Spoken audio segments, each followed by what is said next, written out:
अगर कोई इंसान किसी भी काम को बहुत जल्दी पूरा कर लेता है तो ये उस इंसान की बहुत अच्छी क्वालिटी मानी जाती है।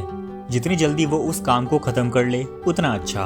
अगर आपको भूख लगी है तो आप घर बैठे ही अपने स्मार्टफोन से फूड ऑर्डर कर सकते हो और वो फूड बहुत जल्दी ही आपके घर डिलीवर भी हो जाएगा। अगर आप बोर हो रहे हो तो स्ट्रीमिंग ऐप्स पे कोई भी मूवी या सीरीज देख सकते हो सिर्फ एक बटन दबा के।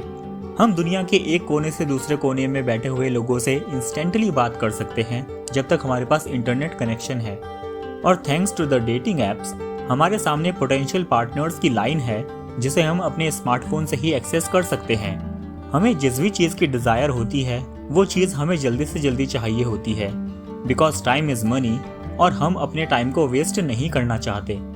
किसी भी काम को स्पीड अप कर देना एक पॉजिटिव क्वालिटी और एडवांटेज की तरह है, क्योंकि जल्दी काम करने की वजह से हम ज़्यादा एफिशिएंट बनते हैं। लेकिन क्या कम समय में ज़्यादा काम करना अच्छा काम करने के बराबर ही है?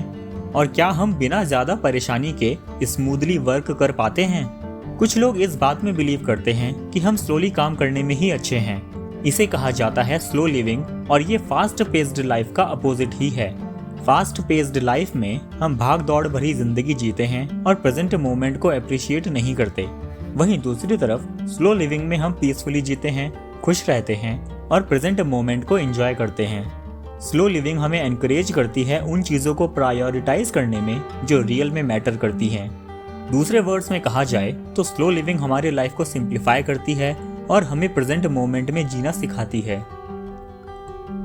स्लो लिविंग का कॉन्सेप्ट कोई नया नहीं है, बल्कि ये थाउजेंड्स ऑफ ईयर्स से प्रैक्टिस किया जा रहा है। आइए इस कॉन्सेप्ट को ताओइज्म फिलॉसफी के थ्रू समझते हैं। हमारी जो एबिलिटी है लाइफ के सर्टेन एस्पेक्ट्स को स्पीड अप करने की, या ऐसा कहें कि हमारी जो एबिलिटी है लाइफ में ज़्यादा से ज़्यादा चीज़ें एक्सपीरियंस करने की, ये हमें बहुत पॉजिटिव और एंजॉयबल लगता है। हमें लगता है कि हम जितनी ज़्यादा चीज़ें एक्सपीरियंस करेंगे और जितनी जल्दी से जल्दी एक्सपीरियंस करेंगे उसका मतलब है कि हम अपनी लाइफ को उतना अच्छे से जी रहे हैं। लेकिन हमेशा ऐसा नहीं होता। इस फास्ट पेस्ड लिविंग की एक डाउन साइड भी है कि हमारे एक्सपीरियंसेस की क्वांटिटी इंक्रीज होने की वजह से उनकी क्वालिटी कम हो जाएगी। जब हम जल्दबाजी में रहते हैं, सब काम जल्दी जल्दी करने की कोशिश करते हैं, तब हमारे पास वो टाइम और वो मेंटल स्पेस नहीं होती जो हमें हेल्प करती हैं उन एक्टिविटीज़ को, उन इवेंट्स को कम्प्लीटली इंजॉय करने में, उनमें कम्प्लीटली पार्टिसिपेट करने में। फॉर एग्जाम्पल, जल्दबाजी के चक्कर में ऐसा हो सकता है कि हम खाना तो खा लें लेकिन उसके टेस्ट को एंजॉय ना करें। हम कन्वर्सेशन तो कर लें लेकिन उनके इमोशंस को एंजॉय ना करें। इसके साथ ही फास्ट पेस्ड लाइफ का एक और नेगेटिव पॉइंट ये भी है कि जल्दी जल्दी काम करने के चक्कर में हम अपने एक्सपीरियंसेस के इम्पोर्टेंट डिटेल्स मिस कर देते हैं। जैसे अगर हम किसी म्यूजियम में घूम रहे हैं तो हम वहाँ रखी हुई आर्ट को अप्रिशिएट नहीं करेंगे या उनका डिस्क्रिप्शंस नहीं पढ़ेंगे, जिसकी वजह से हमें उन चीज़ों के बारे में पता नहीं चल पाएगा। और इस फास्ट पेस्ड लाइफ का एक और मेजर नेगेटिव इम्पैक्ट होता है कि हमारे ये एक्सपीरियंसेस हमारे लिए लेस मीनिंगफुल और लेस मेमोरेबल हो जाते हैं।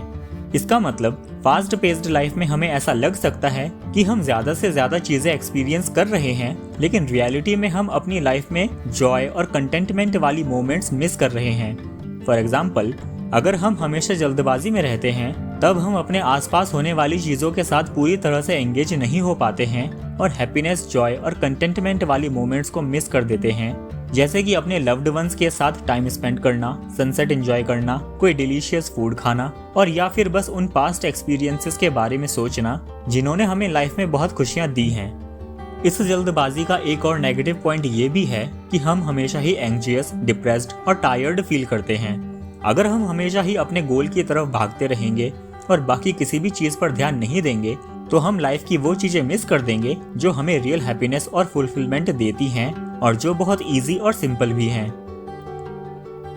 एंशिएंट ग्रीक फिलोसोफर एपिक्यूरियस लोगों को सिखाया करते थे कि हमें सिंपल लाइफ ही जीनी चाहिए और उन प्लेजर्स के पीछे नहीं भागना चाहिए जो हमारी पहुंच से बहुत दूर हैं। एपिक्यूरस की फिलॉसफी ने हमें बताया है कि जो चीज़ें हमें चाहिए होती हैं लाइफ में खुशी खुशी जीने के लिए, जैसे कि फूड, शेल्टर और पीस, ये हमें लाइफ में इजीली ही मिल जाती हैं। और क्योंकि ये चीज़ें हमें लाइफ में इजीली मिल जाती हैं तो हम लाइफ में बहुत जल्दी ही कंटेंट फील करेंगे और खुश रहेंगे। हमारे पास ज़्यादा टाइम होगा रिलैक्स करने का और अपने लव्ड वंस के साथ टाइम स्पेंड करने का, और यही है ultimate form of slow living. 19th century के American philosopher Henry David Thoreau ने भी अपनी बुक वॉल्डन में अपने एक एक्सपीरियंस के बारे में लिखा है जब वो वॉल्डन लेक के पास घूमने गए थे। उन्होंने लिखा कि I went to the woods because I wished to live deliberately to front only the essential facts of life and see if I could not learn what it had to teach and not when I come to die discover that I had not lived. Thoreau ये मानते थे कि life को slow down और simplify कर देने से हम नेचर के और अपने इनर सेल्फ के क्लोज आ जाते हैं। इसके साथ ही वो लोगों को एनकरेज किया करते थे कि उन्हें मॉडर्न डिस्ट्रैक्शंस जैसे कि टेक्नोलॉजी और कंज्यूमरिज्म को कम से कम यूज करना चाहिए और नेचर और अपने लव्ड वंस के साथ ज्यादा टाइम स्पेंड करना चाहिए। एंशिएंट चाइनीज फिलोसोफर लाओजू ने भी स्लो लिविंग को प्रमोट किया है और कहा है कि हमें नेचर के साथ हार्मनी में रहना चाहिए। उन्होंने अपनी बुक ताओ ते चिंग में लिखा है कि नेचर को किसी भी बात की जल्दबाजी नहीं होती, लेकिन फिर भी वो सब कुछ अकम्प्लिश कर लेते हैं। फॉर एग्जाम्पल, अगर हम अपने आसपास नेचर को देखें तो हम नोटिस करेंगे कि प्लांट्स धीरे धीरे ग्रो होते रहते हैं और नदियों का पानी भी धीरे धीरे बहता रहता है, लेकिन फिर भी पेड़ उतने बड़े हो जाते हैं जितना बड़ा नेचर उन्हें बनाती है और नदियों का पानी भी अपनी आखिरी मंजिल तक पहुंच ही जाता है। इसलिए लाओजू ये मानते थे कि यूनिवर्स के नेचुरल फ्लो में रहने से हमारी लाइफ ज्यादा पीसफुल और एफर्टलेस हो जाती है। लेकिन क्वेश्चन ये आता है कि हम आज की फास्ट पेस्ड लाइफ में ये स्लो लिविंग कैसे अचीव करें?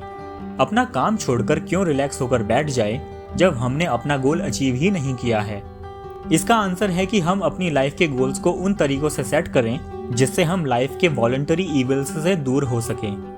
हम सब कुछ पाने की चाह में अपने लिए ही ऐसे गोल्स सेट कर लेते हैं जिनकी ज़रूरत हमें नहीं है खुश रहने के लिए, और जब वो गोल्स हम अचीव नहीं कर पाते तो हम सैड फील करते हैं। लेकिन अगर हम आराम से बैठकर सोचें अपने राइटफुल गोल्स के बारे में तो हम रियलाइज़ करेंगे कि एक्चुअल में ऑलमोस्ट हमारे पास वो सब कुछ है जो हमें लाइफ में खुश रहने के लिए चाहिए, और जो हमारे पास अभी नहीं है वो नेचर के साथ हार्मनी में रहने के बाद और कंसिस्टेंटली अपने गोल पे वर्क करने के बाद हमें आज नहीं तो कल मिल ही जाएगा। आई होप ये वीडियो आपको अच्छी लगी होगी। Thank you for watching and thank you for subscribing.